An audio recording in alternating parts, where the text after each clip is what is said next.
말씀 증거하겠습니다. 지금 같이 은혜 나누신 말씀 마태복음 6장 9절에서 13절까지 말씀이 되겠습니다. 동일한 본문 마태복음 6장 9절에서 13절까지 말씀.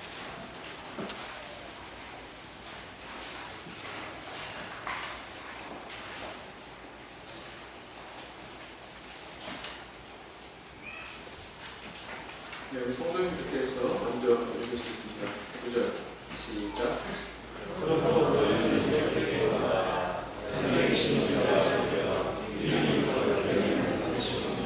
나라의 마옵시며 뜻이 하늘에서 이룬 것 같이 땅에서도 이루어지이다. 우리가 우리에게 죄 지은 자를 사하여 준 것 같이 우리 죄를 사하여 주옵시고 우리의 시간에 피하지 마옵시고 하나님께서 도와주소서. 나라와 권세가 아버지의 영원히 사랑하리라. 우리는 지난 시간에 일용할 양식을 주옵시고 이런 제목으로 함께 주기도문의 교훈에 대해서 살펴봤습니다. 그 교훈의 내용은 무엇이었습니까? 우리가 일용할 양식을 구한다는 것은 하나님의 도움을 신뢰한다는 뜻이고 또 물질에 대한 과욕을 부리지 않아야 된다는 뜻이고 뿐만 아니라 또 이웃과 함께 나누면서 살라는 그런 뜻이었죠. 또 썩을 양식을 위해서가 아니라 썩지 않을 양식, 우리의 영혼을 위해서 살아라 이런 뜻이라고 말씀을 드렸습니다. 그 후에 이어지는 구절로서 오늘 말씀이 우리 죄를 사하여 주옵시고 이 대목이 되겠습니다. 이 내용에는 어떤 교훈과 의미가 담겨져 있는지 함께 생각하고 은혜를 나눠보고자 합니다. 자, 사람은 육신적인 문제가 해결돼도 어떤 영적인 결함이 있으면 결코 행복하지 않습니다. 마음에 근심과 염려가 있으면 아무리 맛있는 음식을 입에 넣어도 모래를 씹는 것 같죠. 아무리 좋은 옷, 좋은 물건을 구매해도 전혀 기쁘고 즐겁지가 않습니다. 왜? 마음이 병들어 있기 때문에. 이것은 우리가 살아가면서 늘 체험하는 우리의 현실이에요. 우리의 육신의 조건이 우리의 영혼을 기쁘게 하지 못한다. 이런 우리 일상의 체험을 놓고 볼 때 사람이란 물질의 문제보다는 영적인 문제가 선결되어야 되는구나 라는 것을 우리 자연스럽게 깨닫게 됩니다. 육체가 너무 가난해도 그 가난 때문에 영혼의 만족이 이루어질 수가 없죠. 때로는 그것이 우리의 영혼의 만족에 문제를 가져다 줄 수 있는 것이 사실입니다. 그러나 우리의 영혼의 결핍을 물질로 채울 수 있다는 뜻은 아니다. 절대로 그것은 불가능한 일이다. 그래서 우리는 이런 육체와 영혼의 만족을 신앙 안에서 조화시킬 줄 알아야 되는 그런 과제가 우리에게 주어져 있다는 것입니다. 그런데 오늘 주기도문의 본문에서 육체의 문제를 지난 시간에 언급했다가 자연스럽게 영혼의 문제로 옮겨가고 있는 것을 발견하게 되죠. 참 자연스러운 흐름인 것 같습니다. 육신의 문제에 대해서 이야기했다가 자연스럽게 영혼의 문제로. 그래서 우리 죄를 사하여 주옵시고 이 간구가 나오는 거죠. 그런데 왜 하필이면 이렇게 죄에 대해서 언급하고 있을까? 이런 의문을 한번 품어봅니다. 차라리 내 영혼을 아름답게 변화시켜 주십시오. 뭐 이렇게 간구한다던가 주님 닮은 그런 사랑과 자비의 성품으로 변화시켜 주십시오 한다던가 뭐 이렇게 간구할 수 있는 내용도 있을 텐데 소극적으로 어떻게 보면 우리의 죄를 사하여 주옵시고 이렇게 간구하는 내용이 이어지고 있다라는 사실입니다. 근데 조금 더 우리가 깊이 생각해 보면 이것이야말로 우리에게 가장 필요한 간구고 우리가 안고 있는 우리 영혼의 문제를 본질적으로 꿰뚫고 있는 것이구나 라는 것을 알게 된다라는 것입니다. 나를 포함해서 사람들은 그렇게 생각합니다. 내 인생의 이런 불만족, 고통의 원인에 대해서 그것은 재물 때문이다. 혹은 가정 때문이다. 내가 어떤 가정에서 이렇게 태어났기 때문이다. 뭐 편모 밑에서 자라났기 때문이다. 또는 뭐 학벌 때문이다. 뭐 내가 타고난 이런 성품 때문이다. 뭐 우리는 많은 것에 원인을 돌립니다. 이렇게 다양한 원인을 우리는 짚어보지만 사실 그런 것은 원인이 아니다. 사실은 원인은 더 깊은 곳에 자리 잡고 있다라는 것입니다. 예수님께서는 한 중풍병자의 치유를 선언하실 때 내 중풍병이 나았느니라 이렇게 선언하지 않으시고 참 의외적으로 선언하시는 것을 보게 되죠. 내 죄사함을 받았느니라. 그런 기사 있어요, 없어요? 네 사람에게 매워가지고 예수님에게 중풍병자를 고치게 하겠다고 사람들이 들것에 들어서 왔습니다. 근데 사람이 너무 많아요. 용신할 수 없었습니다. 그래서 생각한 방법이 뭐였어요? 지붕을 뜯고는 그곳에 들것채로 그 사람을 내렸습니다. 바로 그때 예수님께서 뭐라고 선언하셨냐면 내 죄의 사함을 받았느니라 이렇게 선언하셨다고. 네 중풍병이 나았느니라 이런 식으로 선언하지 않으셨다는 거예요. 우리는 이 예수님의 선언에서 이 중풍병자의 발병의 원인이 죄의 범함에 있었다라는 것을 알 수가 있습니다. 그렇다고 우리는 오해하면 안 돼요. 모든 죄의 원인, 모든 질병의 원인은 죄다 이런 식으로 오해하면 안 돼요. 인과론적으로 보면 안 돼요. 그러나 이 중풍병자는 그러했던 것 같아요. 발병의 원인이 어떤 범과에 있었다라는 것을 추측을 하게 만듭니다. 그래서 이런 육체적인 현상, 중풍병이라고 하는 질병이 낫는 육체적인 현상을 죄사함과 관련된 영적인 차원에서 예수님께서 선언하셨다고 하는 이 사실을 우리는 주목해 볼 필요가 있습니다.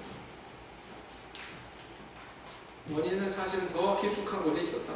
그 사람 식습관이 아니고 그 사람이 뭐 운동도 안 하고 게으르기 때문도 아니고 더 깊숙한 곳에 원인이 있었다. 이렇게 진단을 하셨다는 사실입니다. 현대의술을 다루는 의사들도 건강에 대해서 여러 가지 이제 상식적인 내용을 강의할 때 이런 사실을 이야기하곤 합니다. 누군가 걱정, 근심, 스트레스 이런 데 시달리게 되면 그것은 곧바로 신체에 어떤 영향이 나타난다 그래요. 근데 우리 오장육부 가운데서 그런 영향이 가장 빨리 1차적으로 나타나는 장기가 있는데 그게 뭐냐면은 위장이랍니다. 그래서 스트레스 받고 막 마음이 괴롭고 막 그러면요 위 사진을 찍어보면 위가 이렇게 찌그러져 있대요. 모양이 좋지가 않아요. 정상적인 모양이 아니랍니다. 근데 막 마음이 기쁘고 즐겁고 아무 근심 걱정 없고 아주 낙천적으로 사는 사람 위를 사진을 딱 찍어보면 그렇게 모양이 예쁘대요. 모양이 잘 잡혀 있고요. 정상적이랍니다. 이런 의사들의 말에 근거해 보아도 확실히 우리의 육체는 우리의 정신의 지배를 받고 있다라는 것이 분명한 사실이죠. 그렇습니다.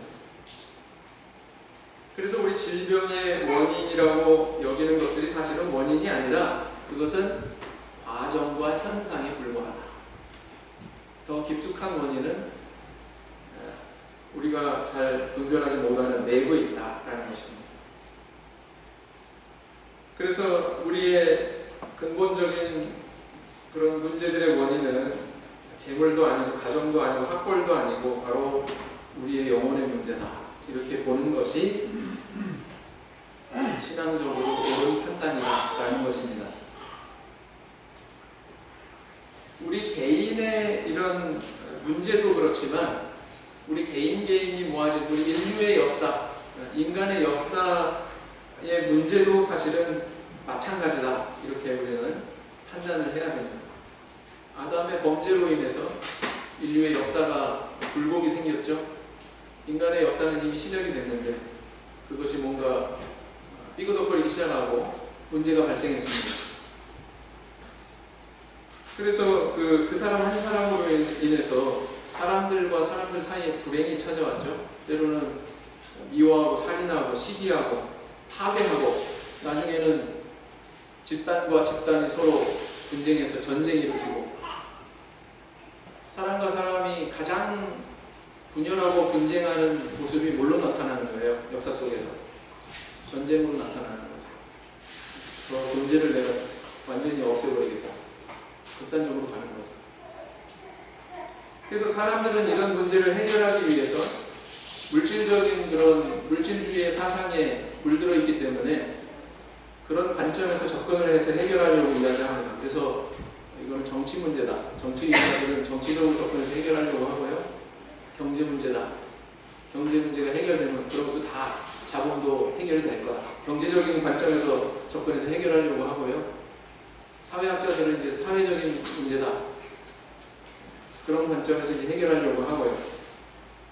뭐 여러 가지 그런 그 해결 방법을 그렇게 제시하고 이론을 전개합니다. 근데 정말 그럴까요? 이스라엘 백성들은 바벨론 제국에 멸망해가지고 70년간 바벨론에 끌려가가지고 포로 생활했습니다. 그 포로 생활을 청산하고 해방이 돼서 귀국에 있을 때 그들은 그 원인을 진단하고는 다시는 이런 수모를 우리가 겪지 말자. 그래서 그걸 고치려고 노력을 했어요. 그런데 그 원인에 대해서 그들은 어떻게 진단을 내렸습니까? 아마 오늘날의 이런 이 세상의 뭐 학문을 기피하는 학자들의 눈으로 볼 것 같으면 그렇게 말할 것 같아요. 그건 이스라엘이 정치적으로 외교를 잘못했다. 그들이 군사력이 약했다. 그들이 뭔가 그 강대국 사이에서 사실은 잘못 처신했다. 뭐 외교력이 부족했다는 얘기죠. 이런 식으로 아마 얘기를 할 거란 말이죠. 근데 정작 이스라엘 백성들은 그걸 어떻게 결론을 내렸어요? 성경에서 보니까 그것은 우리가 하나님 앞에 이렇게 하나님 믿는 신앙을 떠나서 범죄했기 때문에 하나님께서 우리를 이렇게 치시고 이런 징계를 내리신 거다. 안식일 안 지키고 하나님을 믿지 않고 바로 우상 숭배한 결과 우리가 그런 추모를 당한 거다. 이것이 이스라엘 백성들의 결론이었죠.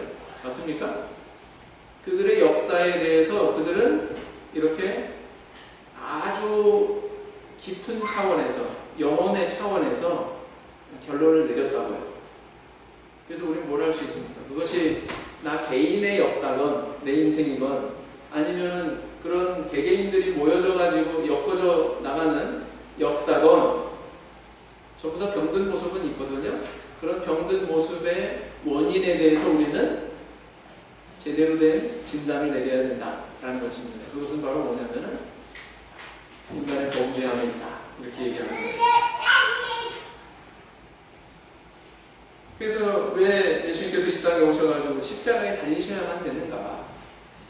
기초적인 그런 질문을 던졌을 때 우리는 간단히 어떻게 이야기할 수 있느냐? 그것은 바로 이렇게 인간이 고통당하고 있는 원인이 되는 죄의 문제를 해결하기 위해서 그 길을 가셨다. 라는 거죠. 이렇게 놓고 볼 때에 정말 우리에게 있어서 죄사함이라고 하는 것은 너무나도 중요한 주제고 우리가 관심 둬야 되는 문제다라는 걸 알 수 있어요? 없어요? 왜 그렇게 주기도문에서 다른 고상한 표현이 많을 수 있음에도 불구하고 간구의 내용 가운데 우리 죄를 사하여 주시고 생각하기도 싫은 죄에 대해서 언급하고 있는지 우리는 그 이유를 어느 정도 가늠해 볼 수가 있는 것 같아요. 그래서 또 성경에서는 우리의 구원에 대해서 죄사함으로 이야기하는 부분이 너무나도 많이 등장합니다. 누가복음 1장 77절에서 뭐라고 했냐면요. 죄사함으로 말미암는 구원을 알게 하는 것이다. 누가요? 세례 요한이 죄사함으로 말미암는 구원. 구원은 구원인데 수식어가 붙어요. 뭐로 인한 구원? 죄사함으로 인한 말미암는 구원. 또 누가복음 24장 47절에 뭐라고 했냐면은 죄사함을 받게 하는 회개가 예루살렘으로부터 시작하여 온 족속에게 전파될 거다. 이렇게 기록하고 있어요. 뭐가 전파돼요? 회개가 전파가 돼요. 근데 그 회개는 죄의 사함을 얻게 하는 회개야. 이렇게 표현하고 있습니다. 뿐만 아니라 사도행전 13장 38절 죄의 사함을 너에게 전하는 이것이며 복음을 너에게 전하는 이것이며 그렇게 표현해도 돼요.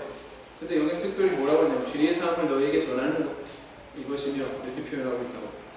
복음의 본질을 죄 사함으로 표현하고 있습니다. 사도행전 26장 18절에서는 그 눈을 뜨게 하여 어두움에서 빛으로 사단의 권세에서 하나님께로 돌아가게 하고 죄 사함과 나를 믿어 거룩게 된 모든 무리 가운데서 기업을 얻게 하리라 하더이다. 죄 사함과 또 바울 사도에게 나타나셔가지고 예수님께서 하신 말씀 가운데 알게 하고자 얻게 하고자 하는 것이 뭐였냐면은 기업뿐만 아니라 죄 사함을 얻게 하고자 한다. 이런 말씀을 하셨다는 거예요. 에베소서 1장 7절에서는 또 죄사함에 대해서 언급하고 있고요. 골로새서 1장 14절에도 역시 죄사함에 대해서 언급하고 있습니다. 너무나도 많아요. 성경에 보면. 그래서 이 주기도문에서 왜 예수님께서 우리 죄를 사하여 주옵시고 이렇게 간구하는 내용이 갑자기 불쑥 튀어나오게 이렇게 가르치셨는지 그 이유에 대해서 고개가 끄덕여진다라는 것입니다. 그렇다면 주님께서 우리에게 죄사함의 은혜를 간구하게 하신 그 구체적인 초점은 어디에 있을까요? 그 뜻은 무엇일까요? 첫째는 뭐냐면은 죄의 무서운 영향력에 대해서 제대로 알고 경계하라는 의미가 있습니다. 죄의 무서움을 알고 경계하라. 야고보서 1장 15절 말씀 보겠습니다. 야고보서 1장 15절 말씀.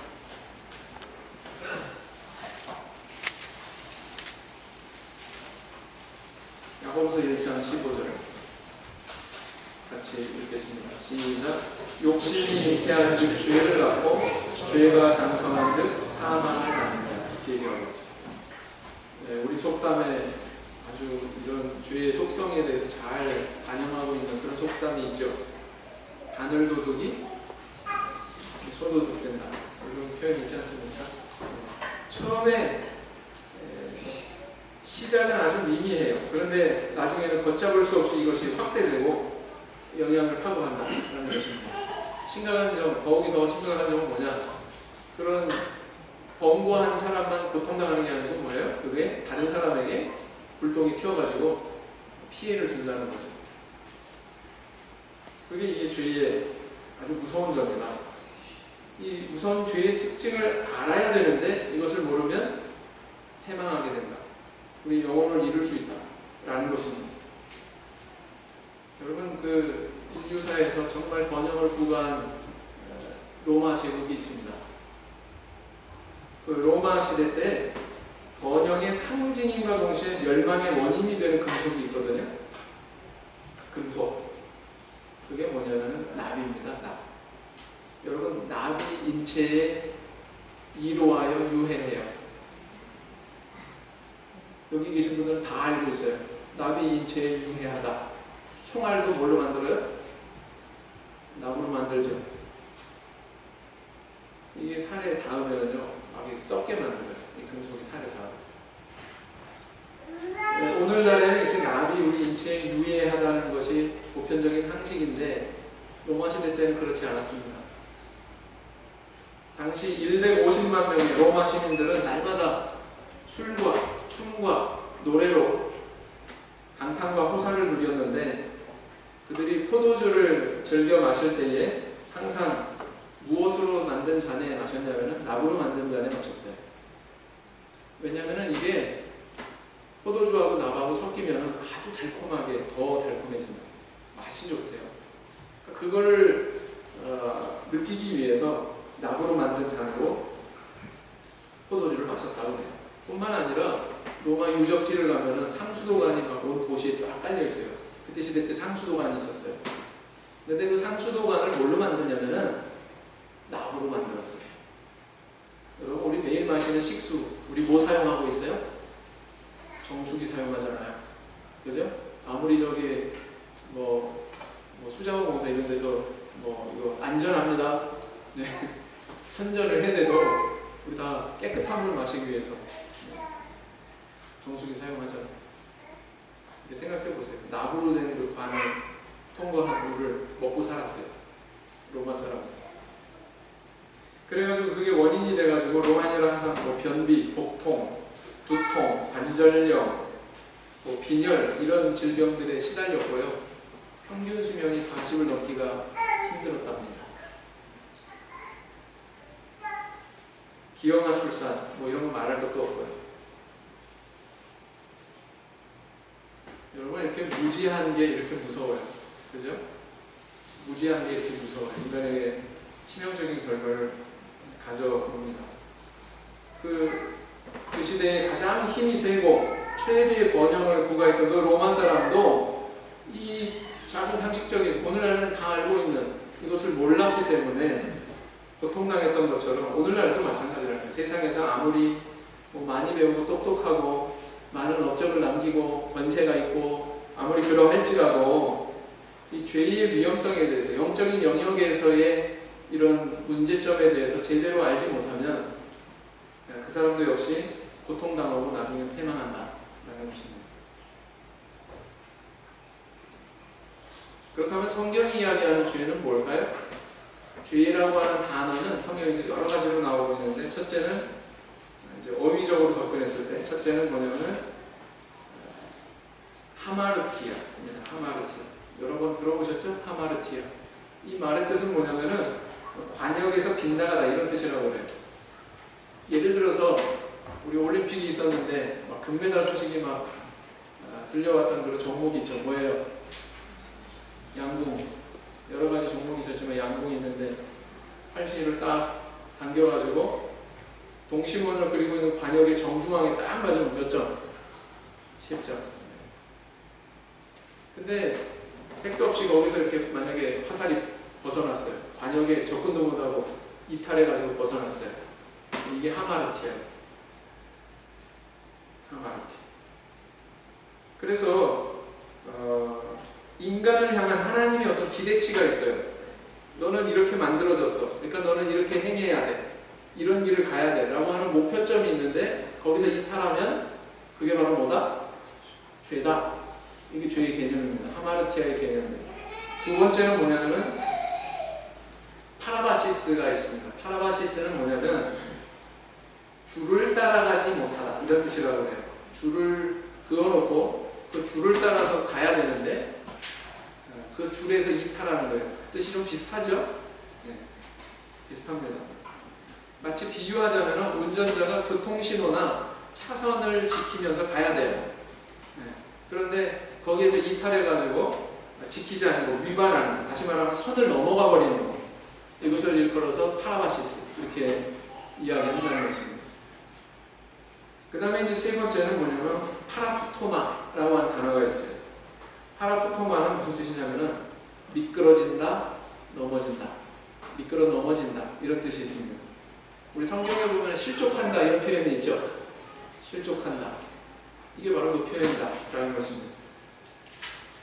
뜻이 일맥상통하는 단어다라는 것입니다. 그 다음에 네 번째는 뭐냐면 아노미아가 있어요. 노미아는 법이란 뜻이거든요.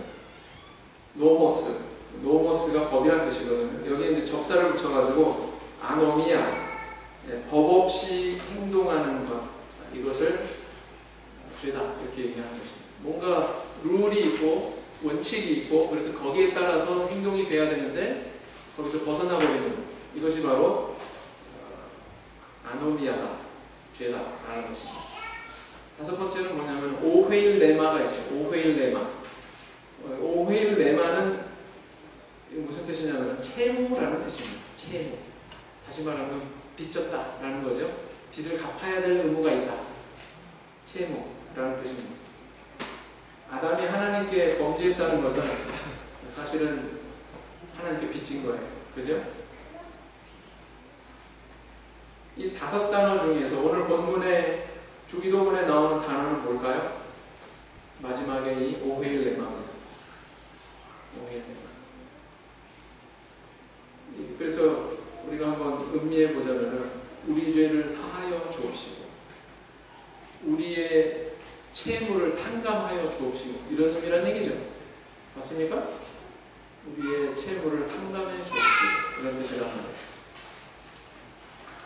빚을 갚아야 하는 사람은요, 다시 말하면 채무자는요, 그것을 갚기 전에는 상황 해결이 안 됩니다. 가령 예를 들어서 어떤 사람이 남의 물건을 훔쳤다고 하죠. 누군가 남의 자전거를 훔쳤어요. 고가의 자전거를 훔쳤습니다. 근데 이 피해자가 신고를 해가지고 누가 범인인지 밝혀졌어요. 잡혀왔어요. 잡혀와가지고는 그 피해자 앞에서 아이고 정말 죄송합니다. 다시는 안 그러겠습니다. 정말 유감스럽게 생각합니다. 이렇게 얘기하면 상황이 해결됩니까? 언제 상황이 해결될까요? 자기가 훔친 그 자전거 돌려줘야 되겠죠. 뭐 그런 거는 전혀 없는 채 미안합니다. 죄송합니다. 전혀 유감스럽게 생각합니다. 이런 말로만 때운다면 상황 해결이 되냐고요? 안 되죠. 당연히 안 되는 거죠. 그래서 그 훔친 물건을 피해자에게 돌려줄 뿐만 아니라 만약에 그 도둑질 당함으로 인해서 또 부가적인 다른 피해가 있다면 거기에 대해서도 완벽하게 책임져 주는 것, 이것이 바로 죄를 사함받는 그 상황을 해결받는 거예요. 그러기 전까지는 전혀 해결될 수가 없다라는 거죠. 그래서 이렇게 이것을 해결하지 않으면 남도 괴롭게 만들고 나도 괴롭게 돼요. 죄란 특성이 그래요. 나도 괴롭게 돼요. 남에게만 피를 주는 것이 아니라 정말 짐을 무겁게 지고 있는 것 같은 그런 고통을 느끼게 됩니다.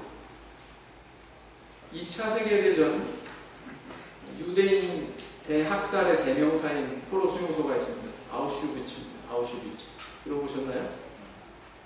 그 아우슈비츠 포로 수용소의 소장을 역임한 나치의 장교가 있는데요. 아몬 괴트라고 하는 이름의 장교가 있습니다. 여기에 이제 유대인이 처음 수용된 인원이 몇 명이냐면 2만 명이었대요. 2만 명. 근데 나중에 전쟁이 다 끝날 무렵에는 그 2만 명 가운데 다 죽고 단 600명만 살아남았답니다. 어떤 사람들은 가스실에서 죽고, 또 다른 죽음의 원인이 있었는데 그건 뭐냐면은 아침에 눈을 뜨면 이 아몬 괴트라고 하는 이 인물이 자기 사냥용 총을 가져다가 사람을 향해서 쏘는 거예요. 그 유대인들 그 포로 수용소에 수용된 사람들을 무작위로 쏴서 죽이는 거예요. 마치 사냥감을 사냥하듯이. 그렇게 쏴 죽인 사람만 해도 무려 500명이나 된다고 합니다.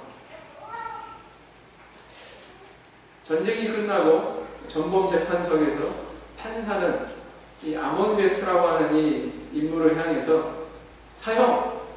이렇게 구형을 하면서 한마디 했대요. 사탄이 육신이 되어 온 인물이다. 이렇게 말했답니다. 그런데 그걸로 상황이 끝났느냐? 그로부터 60년이 지났어요. 그의 딸 모니카 괴트라고 하는 인물이 있습니다. 그 여인이 그 후로 60년이 지나도록 전 세계를 헤매고 다녔습니다. 그 이유가 뭐냐면은 자기 아빠 때문에 피해를 입은 유족들에게 찾아다니면서 우리 아버지 죄를 용서해 주세요. 이 사죄의 말 한마디 건네려고 그렇게 헤매고 다녔더라고요. 여러분, 죄를 범하면요, 거기에 대한 책임은 너무나도 그 사람에게 무거운 짐입니다. 너무나도 큰 고통을 안겨줄 수가 있는 거예요. 죄책감이라는 이렇게 무서운 것입니다. 우리 저녁예배 참석하시는 성도님들은 요셉과 그 형들의 이야기 잘 배우셨잖아요. 형들의 모습이 어떠했습니까? 22년 전에 자기 동생을 시기하고 미워하고 질투해가지고 노예로 팔아버렸어요. 아무 생각 없이 막 감정에 격해가지고 행동해버렸어요. 그리고는 수십 년이 지나도록 그 죄책감을 짊어지고 삽니다. 아버지에 대해서 자기 동생에 대해서. 나중에 자기들도 깨닫지 못하는 순간에 애굽에 내려왔고요. 깨닫지 못하는 가운데에 요셉이 애굽의 총리가 됐다고 하는 사실을 깨닫지 못하는 가운데 감옥에 갇히게 됩니다. 애굽의 총리인 요셉에 의해서. 그리고 그 안에서 뭐라고 얘기해요? 우리가 옛날에 아우의 그 부르짖음에 귀를 기울이지 않았기 때문에 오늘 그 죄값을 이렇게 우리가 받는 거다. 무려 22년 전의 일이에요. 22년 동안만 지속이 됐습니까? 아니요. 아버지 야곱이 죽어서 무덤에 들어갈 때까지도 그 죄책감에서 헤어났어요? 못 헤어났어요? 못 헤어났어요. 야, 참 이렇게 무서운 거구나. 죄책감이. 이걸 알아라 라는 것입니다. 주님께서 우리에게 우리 죄를 사하여 주옵시고 이렇게 간구하라는 얘기는 이런 죄의 무서움에 대해서, 그 치명적인 영향력에 대해서 반드시 알아라. 우리에게 이렇게 말씀하고 계시는 것입니다. 그 다음에 이제 두 번째는 뭐냐면은 거듭난 후에도 속죄의 은혜를 계속 누려야 한다는 의미입니다. 요한일서 2장 1절에서 2절 말씀을 보겠습니다. 요한일서 2장 1절에서 2절 말씀을 보겠습니다. 요한일서 2장 1절에서 2절 말씀.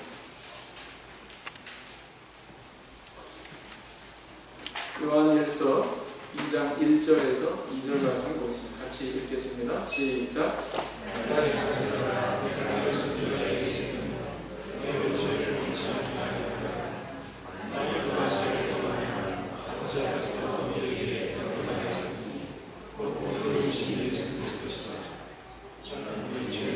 죄를 위한 화목제물이니 우리만 위할 뿐이 아니요 온 세상의 죄를 위하시니. 우리가 세례를 통해서 죄사함의 은혜를 입었다고 해서 그걸로 끝난 게 아니죠. 요한일서에 뭐라고 기록하고 있냐면, 만약 우리 가운데 죄에 범한 자가 있으면은 아버지 앞에서 우리에게 대언자가 있다. 대언자가 구약시대에는 어떤 존재가 그 중간에서 이렇게 중보자 역할을 했습니까? 제사장이죠. 제사장.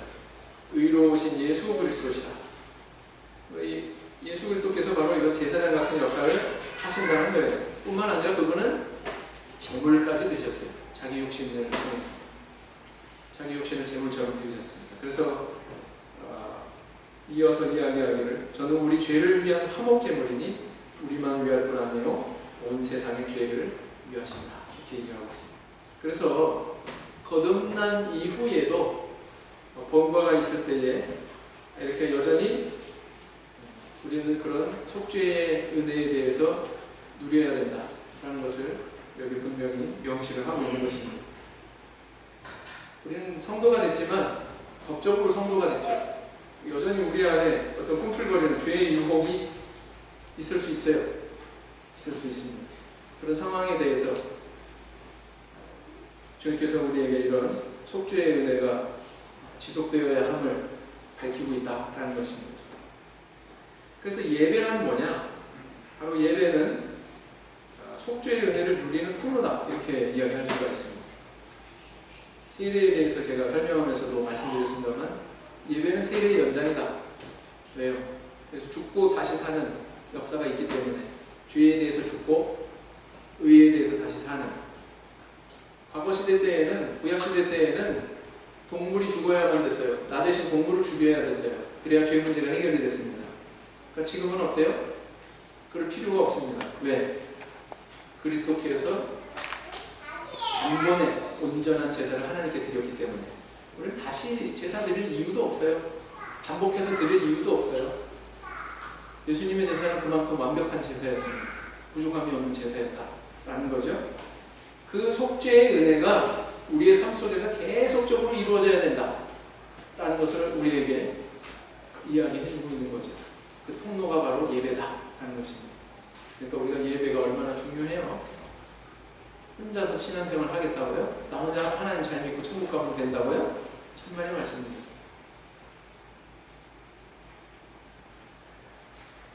우리 하나님은 참 전능하신 분이세요. 근데 그 전능하신 하나님도 하실 수 없는 것이 몇 가지가 있습니다.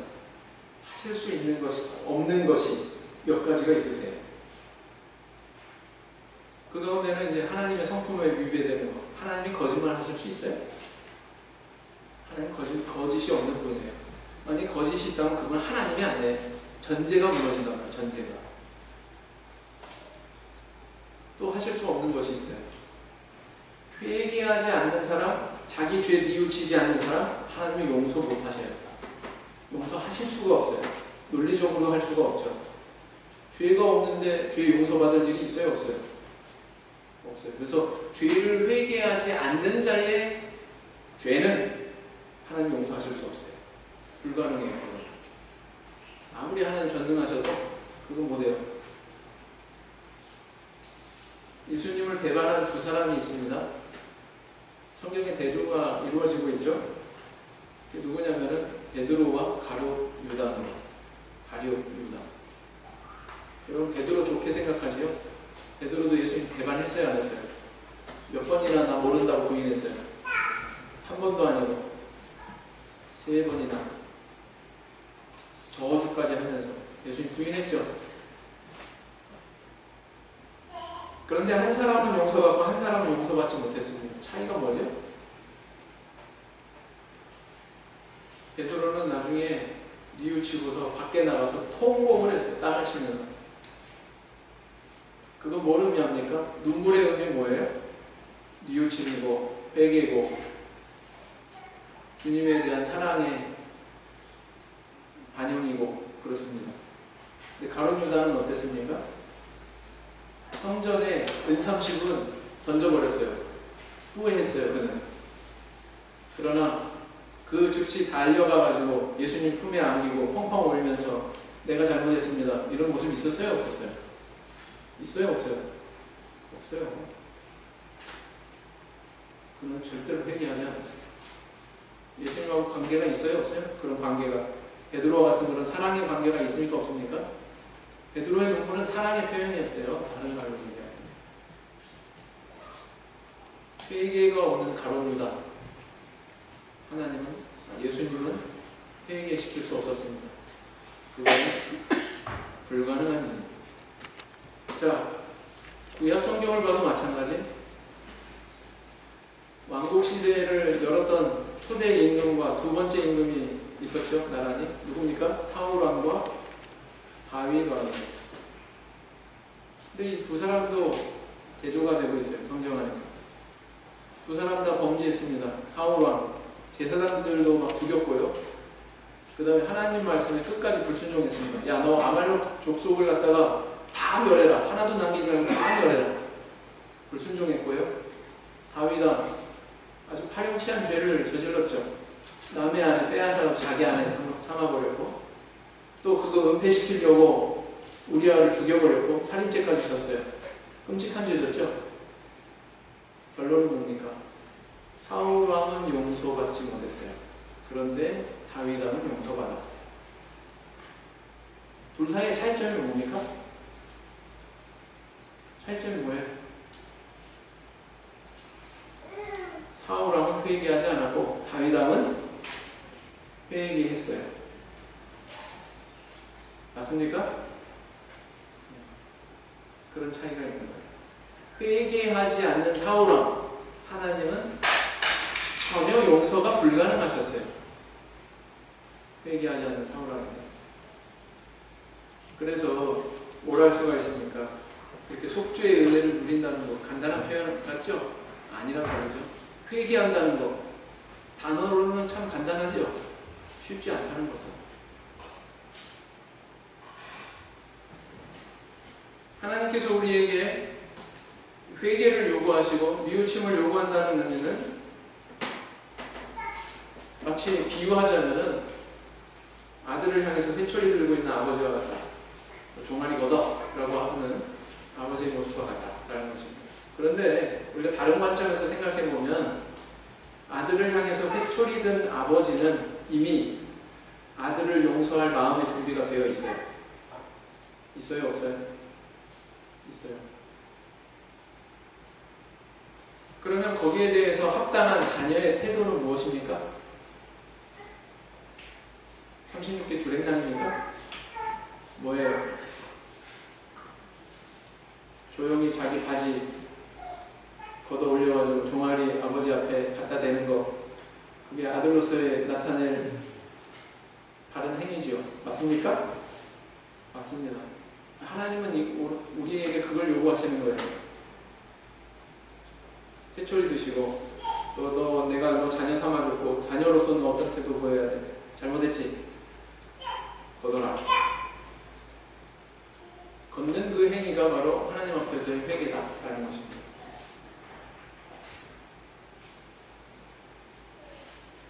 그래서 우리는 항상 이렇게 하나님께 뉘우침과 회개의 제단을 쌓는 그런 마음의 준비가 되어 있어야 돼요. 다윗왕처럼 그런 유순한 열린 마음, 말랑말랑한, 딱딱하지 않은, 강팍하지 않은, 성경의 표현을 느끼는 불려는 그런 마음을 우리 소유해야 된다라는 것입니다. 그런 마음으로 우리 살아가고 있습니까? 이가서 보시겠습니다. 이가서 6장 9절 말씀. 이가서 6장 9절 말씀.